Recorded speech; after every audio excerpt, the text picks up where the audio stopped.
Hi అందరికీ నమస్కారాలు. అమెరికాలో ఒక ఫంక్షన్కి వెళ్ళినప్పుడు ఎలాంటి చేస్తున్నారో అది నేను చెప్పాలనుకుంటున్నాను. మన ఇండియాలో మనం ఒక ఫంక్షన్కి వెళ్ళినప్పుడు అక్కడ ఫంక్షన్ అయిపోయిన తర్వాత చాలా ఫుడ్ వేస్ట్ చేస్తూ ఉంటారు.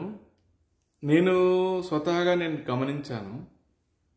హెద్దింకిలో అయితే కళ్యాణ మండపాలు, ఫంక్షన్ హాల్లో అయితే ఫంక్షన్లో ఫుడ్ వండుతారు. ఆ ఫంక్షన్ అయిపోయిన తర్వాత చాలా డేసల్ ఫుడ్ మిగులుతుంది అనమాట. ఆ ఫుడ్ని తీసుకెళ్ళి ఒక వ్యక్తి పంచుతూ ఉంటారనమాట. అమెరికాలో ఏం చేస్తున్నారో చెప్పాలనుకుంటున్నాను. ఇక్కడ ఏం చేస్తారంటే ఫంక్షన్ అయిపోగానే ఇలాంటి కవర్లో అక్కడ పెడతారన్నమాట. ఫంక్షన్లో ఫుడ్ పక్కనే ఇలాంటి కవర్లు పెడతారన్నమాట. ఇది లిప్ లాక్ కవర్స్ ఇది అంటారు, వీటిని జిప్ లాక్ కవర్స్ అంట.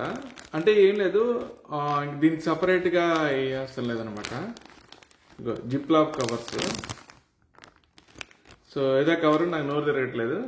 సో ఈ కవర్లో వేసేసి మనం ఫుడ్ తీసుకెళ్ళమని చెప్తారన్నమాట. సో దీనివల్ల ఏంటంటే ఫుడ్ వేస్ట్ కాదండి. నేను చాలా బిజీ టైంలో ఉన్నాను, కానీ ఇది ఇలాంటి ఫుడ్ వేస్ట్ కాకుండా వీళ్ళు చేస్తున్న ఆలోచన చాలా నచ్చింది. మనం కూడా దీన్ని ఇంప్లిమెంట్ చేస్తే తప్పేం లేదు. అనుకోకుండా నేను ఇంప్లిమెంట్ చేశాను ఒకసారి మా ఇంట్లో. ఇలాంటి కవర్స్ మనం భోజనాలు పక్కనే పెట్టేసిన ఎక్స్ట్రా ఏదైనా ఫుడ్ మిగిలిద్ది అనుకోండి, ముందలే పెట్టమని నేను అనట్లేదు, భోజనాలు స్టార్ట్ అయినప్పుడే పెట్టమని నేను అనట్లేదు. ఎండింగ్లో ఒక గెస్ట్కి వస్తుంది అనమాట.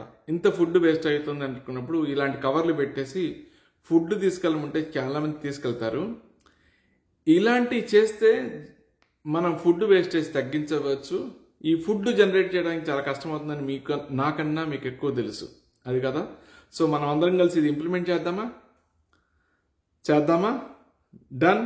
Thank you so much for watching. ఇలాంటి ఇన్ఫర్మేటివ్ వీడియోస్ మాత్రమే నేను షేర్ చేస్తాను. నలుగురికి ఉపయోగపడేవి మాత్రమే షేర్ చేస్తాను నేను.